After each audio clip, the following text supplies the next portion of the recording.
Hello friends, तो आज हम क्लास 11th इकोनॉमिक्स की फर्स्ट बुक अर्थशास्त्र में सांख्यिकी से वन शॉट वीडियो कवर करेंगे। ठीक है, और उसके सारे मोस्ट इंपॉर्टेंट क्वेश्चन देखेंगे इस वीडियो में। ठीक है, तो टोटल 5 चैप्टर्स आ रहे हैं इस बुक से। ठीक है, मिड टर्म एग्जाम के लिए, तो उन 5 चैप्टर का मोस्ट इंपॉर्टेंट क्वेश्चन डिस्कस करेंगे। ठीक है, तो आइए स्टार्ट करते हैं अपनी इस वीडियो को।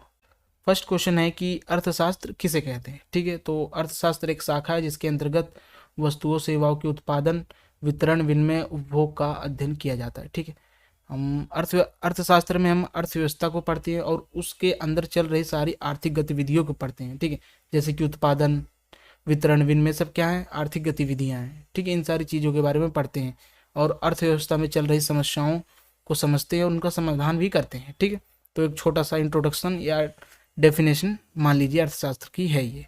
नेक्स्ट क्वेश्चन, आर्थिक क्रिया और गैर आर्थिक क्रिया के एक एक उदाहरण दीजिए। ठीक है, तो उपभोग करना, उत्पादन करना, सब क्या है, आर्थिक क्रिया के अंतर्गत आते हैं। लेकिन रक्तदान करना, माँ बाप की सेवा करना, ठीक है, ये सब क्या है, गैर आर्थिक क्रिया है। जहाँ मुद्रा संबंधित हो किसी क्रिया में वह आर्थिक क्रिया, जहाँ पे मुद्रा इन्वॉल्व ना हो वो गैर आर्थिक क्रिया है। ठीक है, नेक्स्ट क्वेश्चन है, दुर्लभता किसे कहते हैं, जिसे हम स्कैरसिटी कहते हैं इंग्लिश में। ठीक है, जब किसी वस्तु, सेवा या संसाधन की पूर्ति उसकी मांग की तुलना में कम हो तब दुर्लभता उसे बोलते हैं हम। ठीक है, जैसे कोई वस्तु है, उसको मांगने वाले बहुत सारे यानी कि 2-3 से लोग हैं, लेकिन उसकी जो उपलब्धि है, उपस्थिति है, वो सिर्फ 20-25 ही है। तो ऐसे में क्या है, मांगने वाले लोग ज़्यादा हैं और वस्तु कम है, तो इसे हम दुर्लभता कहते हैं। जैसे कि 100 फ़ोन है और उसको मांगने वाले 1000 लोग हैं। ठीक है, तो मांग ज़्यादा, सेवा संसाधन कम।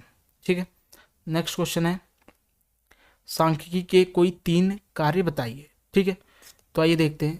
सांख्यिकी जटिल तथ्यों को सरल तथा संक्षिप्त करती है। ठीक है, बहुत विशाल विशाल तथ्य रहते हैं, हमारे पास इंफॉर्मेशन रहती है। ठीक है, तो उसको छोटा करती है, सरल करती है, जो हमें इजीली समझ आता है, आ जाती है। ठीक है, नेक्स्ट है, नीति निर्माण में सहायता करती है और पूर्व अनुमान में सहायता करती है। जैसे किसी देश की अर्थव्यवस्था देखनी है आपको, आने वाले 5-6 सालों में कैसी होगी, तो उसका अनुमान लगाने के लिए हमें सांख्यिकी की मदद लेनी पड़ती है। ठीक है, अगर आपको मौसम के बारे में भी अनुमान लगाना है तो उसमें भी स्टैटिस्टिक्स का इन्वॉल्वमेंट होता है। ठीक है, नेक्स्ट क्वेश्चन शायद इरेज हो गया, लेकिन मैं बता देता हूँ कि अर्थशास्त्र में सांख्यिकी का महत्व बताइए। ठीक है, तो आइए महत्व देखते हैं इसका।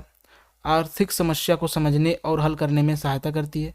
ठीक है, अगर सांख्यिकी अर्थशास्त्र में ना हो तो उसकी समस्याएं हम समझ ना पाएँ और ना तो सॉल्व कर पाएँ। ठीक है, तो सांख्यिकी जान लीजिए आत्मा है अर्थशास्त्र की।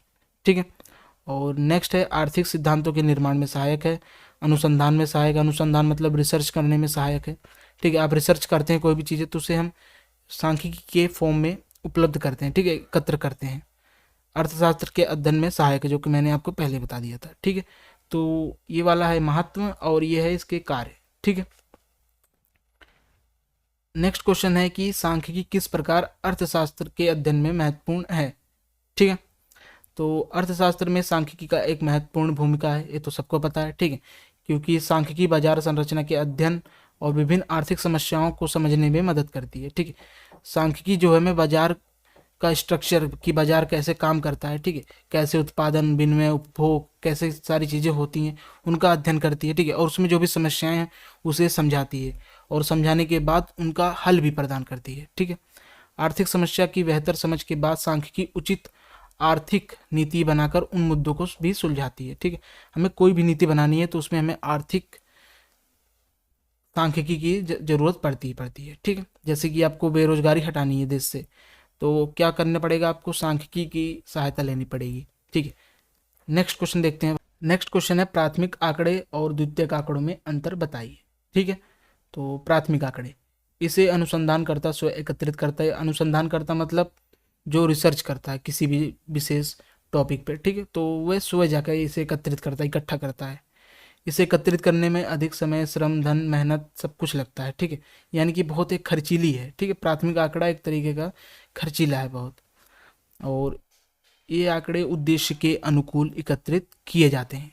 ठीक है, तो ये 3 पॉइंट है प्राथमिक आंकड़े के। द्वितीयक आंकड़े, ये आंकड़े किसी दूसरे अनुसंधानकर्ता द्वारा एकत्रित आंकड़ों से लिए जाते हैं। जैसे आपको किसी भी चीज़ पर रिसर्च करनी है तो आप स्वयं अगर डाटा इकट्ठा नहीं कर रहे हैं तो आप क्या करेंगे, द्वितीयक आंकड़े की मदद लेंगे। द्वितीयक आंकड़े कौन से होते हैं, जैसे किसी मैगजीन से ले लिया, किसी सोशल मीडिया से ले लिया, टीवी से ले लिया, न्यूज़पेपर से ले लिया, ठीक है। तो ये क्या है, द्वितीयक आंकड़े के स्रोत हैं, ठीक है। और ये स्व एकत्रित नहीं किए जाते, दूसरे के द्वारा एकत्रित किए जाते हैं और उसका यूज़ हम अपने काम में करते हैं। इन आंकड़ों के संग्रह में कम समय, श्रम, धन लगता है, ठीक है, लेकिन प्राथमिक आंकड़ों में ज़्यादा लगता था। ये आंकड़े किसी अन्य उद्देश्य के लिए एकत्रित किए हो सकते हैं, इसलिए वर्तमान उद्देश्य के अनुकूल नहीं होते। जैसे 2024 जनवरी में किसी ने आंकड़ा इकट्ठा किया, ठीक है, तो तब स्थिति कुछ अलग थी और सारी चीज़ें अलग अलग फैक्टर मैटर करते थे, ठीक है। लेकिन जब 10 साल या 9 महीने बाद आप उस आंकड़ों को यूज़ में लाओगे तो ज़रूरी नहीं है कि आपके उद्देश्य के अनुकूल हो, ठीक है। तो ये एक छोटा सा अंतर था प्राथमिक आंकड़े और द्वितीयक आंकड़े के बीच में, ठीक है। नेक्स्ट क्वेश्चन है, एक अच्छी प्रश्नावली के गुण क्या क्या होते हैं, ठीक है। तो गुण देखते हैं आइए इसके। प्रश्नावली बहुत लंबी नहीं होनी चाहिए, यानी कि ठीक ठाक होनी चाहिए, ज़्यादा बड़ी नहीं होनी चाहिए। प्रश्न उसमें सरल व स्पष्ट होने चाहिए और जो प्रश्न है दोहरी नकारात्मकता वाले नहीं होने चाहिए। ना तो संकेतक प्रश्न होने चाहिए। संकेतक प्रश्न मतलब कि उसी में उसका आंसर हमें पता चल जाए, ठीक है। और कोई बेकार से सवाल नहीं होने चाहिए, उसमें सब वैसे सवाल होने चाहिए जो अनुसंधान के लिए हमें चाहिए, ठीक है। प्रश्नावली प्रश्न आसान से कठिन की तरफ होनी चाहिए और इसमें बहुविकल्पी प्रश्न होने चाहिए। ये नहीं कि आपको रिटर्न वाले प्रश्नावली बना दें आप उसमें, ठीक है। तो बहुविकल्पी होनी चाहिए जिससे लोग ईजिली उसे भर पाएँ, ठीक है, और कम समय में आंसर कर पाएँ। नेक्स्ट है प्रतिदर्श क्या है और ये विधि कहाँ कहाँ उपयोग की जाती है, ठीक है। प्रतिदर्श समष्टि से चयनित किया गया एक छोटा सा समूह होता है, जैसे कि कोई समष्टि इतनी बड़ी और इससे हमने कोई छोटा सा समूह चयनित कर लिया और इसके ऊपर रिसर्च किया, ठीक है। और जब हम छोटे समूह पे रिसर्च करते हैं और जो इसकी विशेषता निकल के आती है पूरे समष्टि की विशेषता रहती है, इसी को प्रतिदर्श कहते हैं, यानी कि सैंपल सर्वे। जैसे हमारी बॉडी है, ठीक है, बॉडी ब्लड टेस्ट करवाना है हमें, तो हमें अपने ब्लड का छोटा सा सैंपल लेना पड़ेगा और उसके ऊपर सर्वे करना पड़ेगा और सारी विशेषता हमें पता चल जाएगी अपने ब्लड की। उसी प्रकार ये सर्वे है, ठीक। तो और ये देखते हैं कहाँ कहाँ उपयोगी है। जहाँ अनुसंधान का क्षेत्र बहुत बड़ा हो वहाँ ये विधि उपयोगी होती है, ठीक है। और विभिन्न इकाइयाँ अधिक प्रशिक्षण की आवश्यकता ना होती हो, ठीक है। जहाँ बहुत सारी इकाइयाँ रहती हों लेकिन उनमें अत्यधिक परीक्षण की आवश्यकता ना हो, ठीक है, और सारी इकाइयाँ लगभग सेम हों और वहाँ शुद्धता की आवश्यकता हो, ठीक है, शुद्ध हो और सारी इकाइयाँ एक जैसी हों, क्षेत्र बड़ा हो और उसमें परीक्षण की आवश्यकता ना हो, ऐसी जगह पर ये विधि उपयोग की जा सकती है, ठीक है। नेक्स्ट क्वेश्चन है, डाक द्वारा सर्वेक्षण क्या होता है, इसके गुण और अवगुण बताइए, ठीक है। तो पहले हम गुण देखेंगे इसके। इस विधि में समय, श्रम, धन की बचत होती है, ठीक है, और मौलिक आंकड़े होते हैं और विश्वसनीय होते हैं, ठीक है। इसमें इस विधि द्वारा बड़े क्षेत्र में भी आंकड़े संग्रह करना संभव होता है और इजीली हो जाता है, ठीक है। लेकिन अवगुण इसके, इस विधि द्वारा प्राप्त जो सूचनाएं हमें मिलती हैं उस सूचनाओं को भरते समय लोगों से त्रुटियां हो जाती हैं जो कि हमारे लिए ठीक नहीं रहती, ठीक है। इस विधि में उदासीनता के कारण कई व्यक्ति फॉर्म भरकर वापस नहीं भेजते। जैसे आपने 3000 लोगों पर रिसर्च की, ठीक है, उसमें से बस 500-600 लोगों ने वो फॉर्म भरकर वापस भेजा, ठीक है, और कुछ लोगों ने उदासीनता के कारण, आलस के कारण वो फॉर्म भरकर वापस नहीं भेजा। तो इसमें एक ये इसके डिसएडवांटेज है, ठीक है। इस विधि में लोचशीलता का अभाव होता है और पक्षपात होने की संभावना रहती है, ठीक है। तो गुण और अवगुण है इसके, याद करके जाना, पेपर में आ सकता है।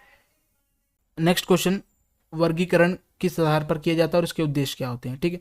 एकत्रित आंकड़ों को उनकी समानता और असमानता के आधार पर विभिन्न वर्गों और समूहों में विभाजित करना ही वर्गीकरण कहलाता है, ठीक है। इसके उद्देश्य देखते हैं हम।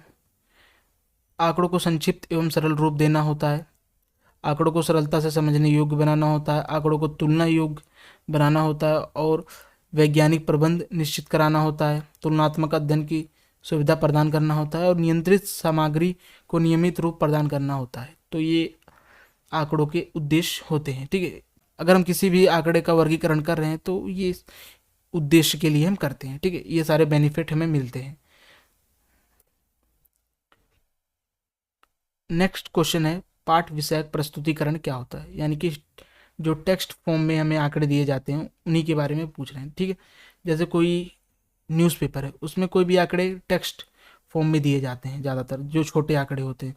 अगर कोई ज़्यादा बड़ा आंकड़ा है तो उसको बार ग्राफ, पाई चार्ट इत्यादि में दर्शाया जाता है, ठीक है। लेकिन जो शब्दों में आंकड़े दर्शाए जाते हैं उन्हें पूछ रहा है क्या होते हैं, ठीक है। तो आइए हम देखते हैं।